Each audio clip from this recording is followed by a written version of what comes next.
estáis viendo esto ya sabéis que nos enfrentamos a un problema. Yeah, absolutely it is.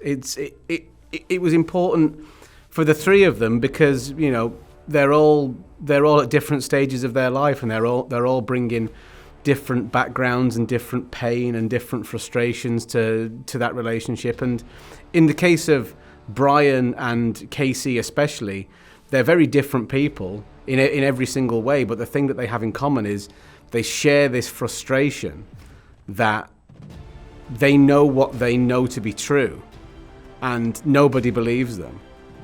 And there's a certain sense of that frustration that bonds them together, and they go on a journey, and they go on this journey with Fowler as well that none of them would have gone on individually. They had to come together to go on this journey to save the world. And yeah, three very different people, but three very different sets of skills, but three people who develop this very healthy mutual respect for each other, and you know they're able to try at least and save the world. I think of The Odd Couple. I think of Han and Luke in Star Wars. I mean, you have to have the different sides of personalities, different sides of how they would approach a problem. I mean, especially in a disaster movie, usually you have to, when you're solving the main conflict, you have to have different opinions. You got to have one rogue guy who's going to be out of the box. You've got to have the scientist. You got to have someone else that's very practical. You know, there's a number of different personalities that you have to have, and that's, I think, why we all fit. Halle's character is obviously extremely smart and knowledgeable, knows exactly what to do, but I was the one that can operate the shuttle, so I was the pilot, and then KC, because of his knowledge of this completely crazy conspiracy theory, which happens to nearly be true, then he's on, you know, he brings that side. So you always need different sides of characters, just to make it interesting.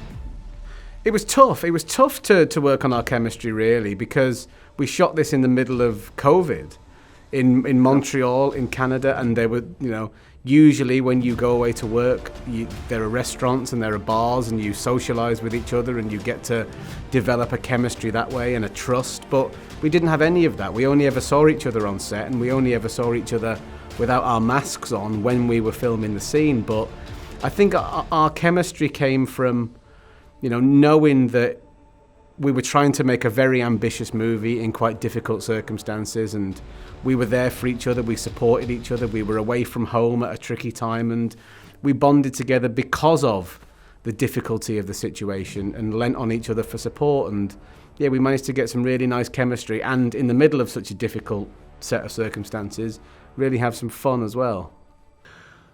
Well, it's hard, you know, chemistry is a hard thing to sort of pin down why it works. I think for me, you have to have people that it's like a friendship. You have to want to be friends, right?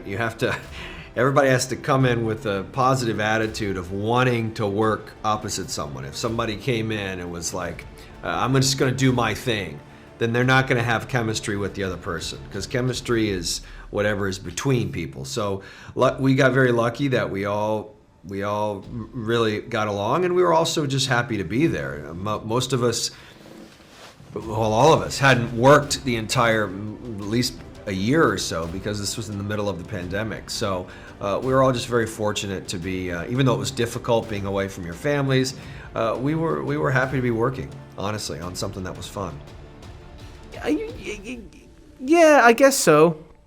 But you know, there's a huge element of it. It's about the triumph of the human spirit as well. It's about people like Casey who you'd never believe are capable of saving the world. And you know, he's not a hero to look at, but he's a great example of how everyday people can contribute and can have this enormous impact for the good of mankind. And I think there's a certain amount of inspiration. You know, you don't have to be Superman or Aquaman or anything like that to be a superhero. A normal person can be a superhero as well. They just have to go above and beyond and find that bit of bravery and, yeah, just make sacrifices and do their best. That's all.